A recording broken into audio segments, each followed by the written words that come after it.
Morning. আশা করছি সবাই ভালোই আছেন। আমাদের গল্পগুলোর আরও একটি নতুন ব্লগে আপনাদের সবাইকে অনেক অনেক স্বাগত। ঘড়িতে এখন সকাল 5:30। আমাদের বাড়িতে যে মাসি কাজ করে উনি খুব সকাল সকাল আমাদের বাড়িতে চলে আসে কাজ করতে। তো এখন ওই 5:30টার মতো বাজে, উনি চলে এসেছেন। আর আমি গেছিলাম দরজাটা খুলে দিতে, তার কারণ শ্বশুরমশাই শাশুড়ি মা কালকে থেকে বাড়িতে নেই। ওনারা বাড়িতে না থাকলে আমরাই নিচে গিয়ে মাসি যখন আসে তখন মেন গেটটা খুলে দিয়ে আসি। তো মাসি নিচের যে কাজকর্মগুলো করতে থাকে। তো আমি এখন চলে এসেছি উপরে, আর আমার বর খুব সকাল সকাল আজকে হাঁটতে গেছিলো আর বাজার থেকে কিছু সবজি বাজার করে নিয়ে এসেছে, কারণ নিচেও ফ্রিজে না একটাও সবজি নেই। তো সেই কারণে ও আজকে সকাল সকাল বাজার করে নিয়ে এসেছে। আর এই আনারসটা তো কালকে রেখেছিলাম ফ্রিজে, তো আজকে বার করে নিলাম, একজন দিয়েছে আনারসটা খাওয়ার জন্য। তো আজকে ভাবছি আনারসটা খাবো, আর সাথে ভাবছি একটু আনারসের চাটনি বানাবো। এই সিজনে আনারসটা খেতে বেশ ভালো লাগে, কারণ এটা আনারসের সিজন। আর এখন চাটনি খেতেও না আমার খুব ভালো লাগে, আনারসের চাটনিটা বেশ পছন্দের। তো যাই হোক, সকালবেলা আগে সবজিগুলো ঢুকিয়ে নিলাম ফ্রিজে। আর এই যে এগুলো হচ্ছে আমাদের গাছের লেবু, আমাদের গন্ধরাজ গাছের লেবু। তো এই গন্ধরাজ লেবুগুলো আজকে সকালবেলায় আমার বর গাছ থেকে পেড়ে নিয়ে আসলো, কারণ আমি ওকে বলেছিলাম যে বাজার থেকে না লেবু নিয়ে এসো। তো ও বললো গাছেই তো কত লেবু আছে, ওখান থেকেই পেড়ে নিই। তো ওই জন্য ওই গাছের লেবুগুলো পেড়ে নিয়ে আসলো, কারণ লেবু মাঝে মধ্যে টুকটাক লাগে, আর নিরামিষ দিনেও লেবু খেতে লাগে, বা একটু শরবত খেলাম গরমে। তো সেই কারণে ফ্রিজে রেখে দিলে যখন ইচ্ছা নিতে পারবো। তো এদিকে আমি ভাত বসিয়ে দিয়েছি, সাথে করে মুসুরির ডাল, যে ছোট ছোট যে সেদ্ধ দেওয়ার কোটোগুলো হয় ওগুলোর মধ্যে দিয়ে সেদ্ধ বসিয়ে দিয়েছি। তাতে করে কিন্তু আমার গ্যাস বলুন বা ইন্ডাকশানের জন্য কারেন্ট বলুন, খরচটা কিন্তু একটু হলেও কম হবে। তার কারণ আমি যদি ডালটা আলাদা করে সেদ্ধ বসাই তাহলে কিন্তু গ্যাসটাও বেশি পুড়বে, বা যদি ইন্ডাকশানে করি তাহলে কিন্তু কারেন্টটাও বেশি পুড়বে।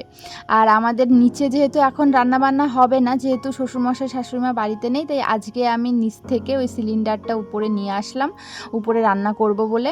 গতকালকে আমি নিচের রান্নাঘরেই রান্না করেছি, কিন্তু কি বলুন তো, আমার এই নিজের হাতে সাজানো রান্নাঘরটাতে রান্না করতেই যেন বেশি ভালো লাগে, কোথাও রান্না করতে ভালো লাগে না। যাই হোক, ওই জন্য আজকে উপরেই নিয়ে আসলাম। আর শ্বশুরমশাইকে ফোন করলাম, উনি বললো ওনাদের 2-4 দিন দেরি হবে, সেই জন্যই আর কি নিয়ে আসলাম সিলিন্ডারটা উপরে। তো আজকে আমি রান্না করছি এই যে ভেন্ডি আর আলু দিয়ে, ভাবছি একটু সর্ষে বাটা দিয়ে তরকারি করব, আর ভাবছি আজকে একটু মুসুরির ডাল করব ডাঁটা দিয়ে। তো আমার বর সকালবেলা ডাঁটা এনেছে, তো ডাঁটা দিয়ে মুসুরির ডাল করব। আর ভাবছি আজকে একটু ডিমের অমলেট করে ওটা দিয়ে ঝোল করব, এই জন্য আমি ফ্রিজ থেকে 3-4টে মতন ডিম বের করে নিলাম। আর এদিকে দেখুন, ওই যে সর্ষে বাটা দিয়ে যে তরকারিটা করব বলে, যে ঢ্যাঁড়সের তরকারিটা, সর্ষেটা এখন আমি মিক্সিতেই পেস্ট করে নেব। তো আমরা না সর্ষে যদি মিক্সিতে পেস্ট করার সময় সর্ষের মধ্যে জল দিই তাহলে কিন্তু ঠিকঠাকভাবে পেস্ট হয় না। তাই এটা হচ্ছে একটা টিপস বলতে পারেন।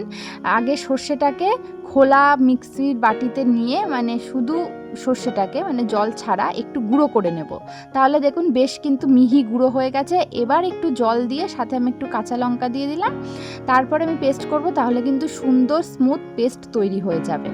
তো এদিকে আমি ডাঁটা দিয়ে ডালটা বসিয়ে দিয়েছি। শ্বশুরমশাই শাশুড়িমা যখন বাড়িতে থাকেন না তখন আমার একটা মুশকিল হয় মিছরিকে নিয়ে, কারণ মিছরি কোনো খেলার সাথী পায় না।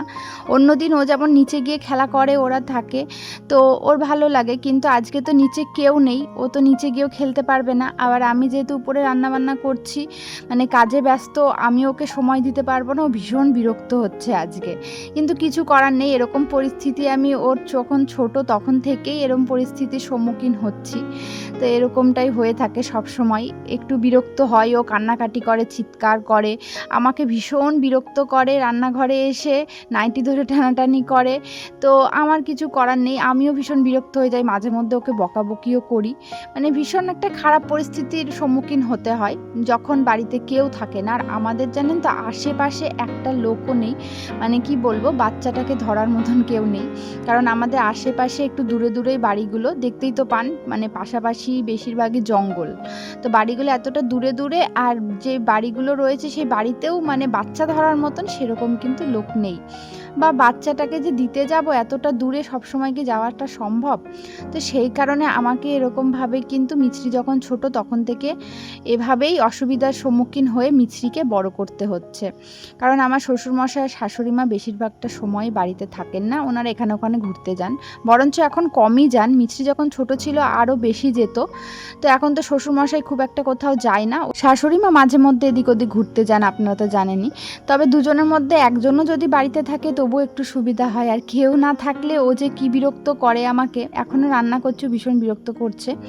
আর যখন আমি রান্না করি তখন ওকে যদি আমি টিভি চালিয়েও দিয়ে আসি যে একটু টিভি দেখুক, আমি ততক্ষণ তাড়াতাড়ি করে রান্নাটা করে নিই, কিন্তু ও তখন টিভিও দেখবে না, তখন আমাকে মানে ওকে কোলে নিতে হবে, বায়না করে আর কি। মানে আসলে কি বলুন তো, ওই যে একা বাচ্চা তো, বাড়িতে কেউ না থাকলে তখন ওর ভালো লাগে না, তখন মনে হয় যেন মায়ের কোলেই থাকি, এরকম ব্যাপার। আমি জানি ও যখন বড় হয়ে যাবে এইসব কষ্টগুলো আর হবে না, কিন্তু এখন যে কি খারাপ পরিস্থিতির মধ্য দিয়ে আমি যাই সেটা শুধু আমিই জানি। এর আগেও মিছরি যখন ছোট ছিল, মানে অনেকটা ছোট, যখন হচ্ছে একটা বাচ্চাকে একা মানে একটা বাড়িতে সামলানো কতটা কষ্ট, তখন আমি বাথরুমে যেতেও ভয় পেতাম যে ও যদি কিছু করে বসে বা পড়ে যায় কোনোভাবে, তো এরকম পরিস্থিতি আমার হতো। এখন তো আর সেই সব ভয় নেই, ভয়গুলো নেই। হ্যাঁ, ও বিরক্ত করে এইগুলো আমার ভালো লাগে না, বা ওরও ভালো লাগে না, ও তো বাচ্চা, ওর তো দোষ না, ও তো একটা খেলার সাথী চাই, কিন্তু সেটা পায় না।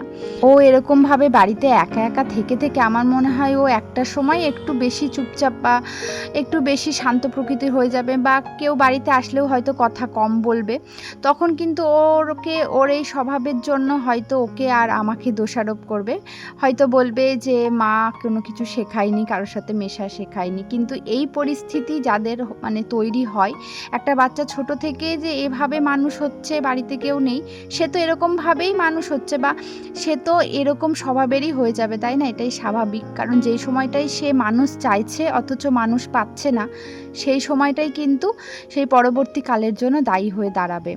আমাকে রিসেন্ট এরকমও শুনতে হয়েছে, আমি যখন কোথাও ধরুন যাই, মানে ধরুন পাড়ার কোনো অনুষ্ঠানে গেলাম, পাড়ার মানুষ এরকমও বলে, হয়তো আমার মেয়ের গায়ে হাত দিচ্ছে, ও একটু চিৎকার করে উঠলো, মানে যাদেরকে চেনে না তাদেরকে দেখলে না, তারা যদি তাকে কোলে নিতে চায় ও একটু চিৎকার করে ওঠে। কিন্তু তারা তখন কি বলে জানেন, বলে যে কীরকম শিখাচ্ছ, এরকম শেখানো তো ঠিক না, মানুষের কাছে যায় না, কারোর কাছে যেতে চায় না। এবার আপনারাই বলুন, এটাতে আমার বা ওর দোষ কোথায়? ও তো বাড়িতে সারাদিন একা একাই থাকে। রিসেন্ট আমি একটা লোকনাথ পুজোর নেমন্ত্রণ খেতে গেছিলাম, সেখানেও একজন মহিলা, আমাদের পাড়ারই মহিলা, তো উনি বলছিলেন যে তোমার মেয়ে তো আমাদের কাছে আসেই না, দেখলেই চিৎকার করে। তো ও কিন্তু অনেকের কাছেই যায়, কিন্তু যাদেরকে খুব একটা দেখে না বা অনেক দিন পরে দেখে তাদের কাছে যেতে চায় না। তো সেইটার জন্য তো আর ও দায়ী না, কারণ অচেনা মানুষের কাছে ছোট থেকেই না, মানে ওর স্বভাবটাও চরিত্রটা এরকমই, অচেনা মানুষের কাছে ছোট থেকেই যেতে চায় না। সব বাচ্চা তো সমান হয় না, কোনো কোনো বাচ্চা আবার অচেনা মানুষের কাছেও খুব ভালো যায়, কিন্তু আমার মেয়ে এরকমই। আবার এই যে ও একা একা বড় হচ্ছে, এটাও কিন্তু ওটার জন্য দায়ী। ও যেহেতু সারাদিন বাড়িতে একা থাকে, তাই কোনো অন্য মানুষ দেখলে ওর বিরক্ত লাগতেই পারে, কারণ ও এভাবেই বড় হচ্ছে।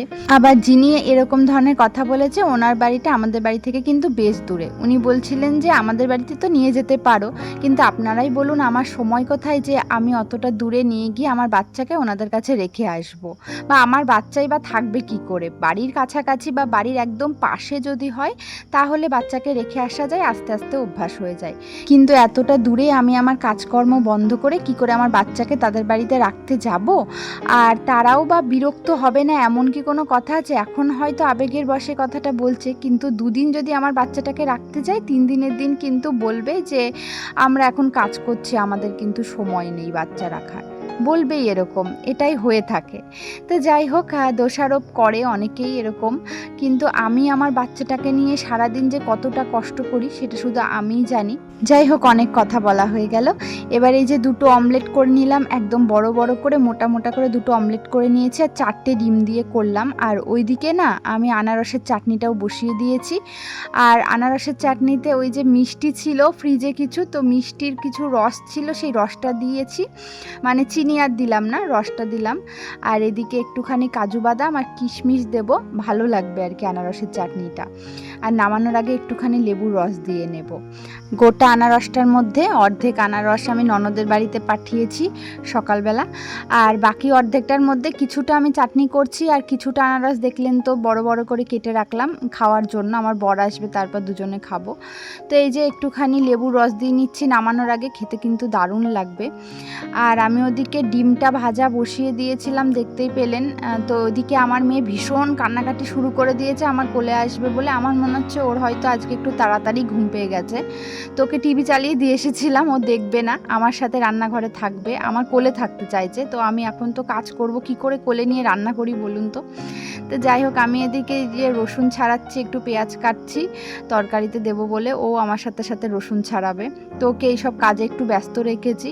আর এখন যেহেতু আমি রান্না করব, তো এখন ও ভীষণ কান্না করছে কোলে আসার জন্য, তো এইভাবেই আমাকে রান্না করতে হচ্ছে। ও যখন ছোট ছিল তখন থেকেই বাড়িতে কেউ না থাকলে কিন্তু আমি এইভাবেই রান্নাবান্নাটা করেছি। তো এখন ঘুম পেয়েছে বলেই কান্নাকাটি করছে, কিন্তু আমি না এই অর্ধেক রান্না ফেলে ওকে স্নান করিয়ে ঘুম পাড়াতে যেতে পারছি না। তার কারণ রান্নাটা কমপ্লিট হয়ে গেলে না একটা মনের শান্তি, ওকে স্নান করিয়ে ঘুম পাড়াতে গেলে না অনেকটা দেরি হয়ে যাবে। ওই জন্য ভাবলাম যে আমার তো রান্না বসানোই রয়েছে, এখান থেকে আমি গ্যাস অফ করে যেতে পারছি না, তো আমি করে নিয়ে তারপরে একবারে যাব। আমার এই সুন্দর ব্লগগুলোতে আপনারা খুব সুন্দর সুন্দর কমেন্ট করেন, কিন্তু এই সুন্দর ব্লগগুলো করতে গিয়ে আমাকে যে কতখানি স্ট্রাগল করতে হয় সেটা কিন্তু আপনারা দেখতে পান না। আজকে আপনারা কিছুটা দেখতেই পাচ্ছেন। ওকে এতক্ষণে আমি স্নান করিয়ে দিয়েছি, এবার ওর ভীষণ ঘুম পেয়ে গেছে। আসলে ডিমের ঝোলটা আমি বসিয়ে দিয়ে ওকে স্নানটা করিয়ে দিয়েছি। এখন ওটাকে নামাবো, একটু গরম মশলা দিয়ে দিলাম, তো নামিয়ে ওকে তারপরে আমি ঘুম পাড়িয়ে দেব। ও কিন্তু প্রায় ঘুমিয়েই পড়েছে। তো এদিকে আমার ডিমের ঝোলটাও হয়ে গেছে। আর আজকে না আমি ডিমের ঝোলে লঙ্কা দিইনি, তার কারণ ওই মিছরির জন্য আলাদা করে করব ভেবেও আমি করতে পারিনি। মানে একবারেই করেছি, মানে লঙ্কা ছাড়াই করেছি পুরো। একটা মায়ের যে কত স্ট্রাগল সারাদিন, সেটা যারা আমার মতন মানে কোনো রকম হেল্পিং হ্যান্ড বা কোনো রকম বাড়িতে যাদের মানুষ নেই তারাই বুঝবে। যাদের বাড়িতে অনেক মানুষ আছে, বাচ্চা ধরার লোক আছে, তারাই কষ্টটা বুঝবে না। মানে আমি জানি এটা কি কষ্টের। যাই হোক, মিছরিকে ঘুম পাড়িয়ে দিয়ে এসেছি। বেলা প্রায় 2টো বেজে গেছে, আমার বড় দোকান থেকে চলে এসেছে। এখন আমার রান্নাঘরটা এতটা এলোমেলো হয়ে আছে আজকে, আসলে মিছরিকে নিয়ে তো প্রচণ্ড মানে একটা লড়াই হয়ে গেল। মিছরি রান্নাঘরটা প্রচণ্ড এলোমেলো করেছে, মানে যখন না ওর কিছু ভালো লাগে না তখন জিনিসপত্র ছোড়াছুড়ি করে, ফেলে দেয় এখানে ওখানে।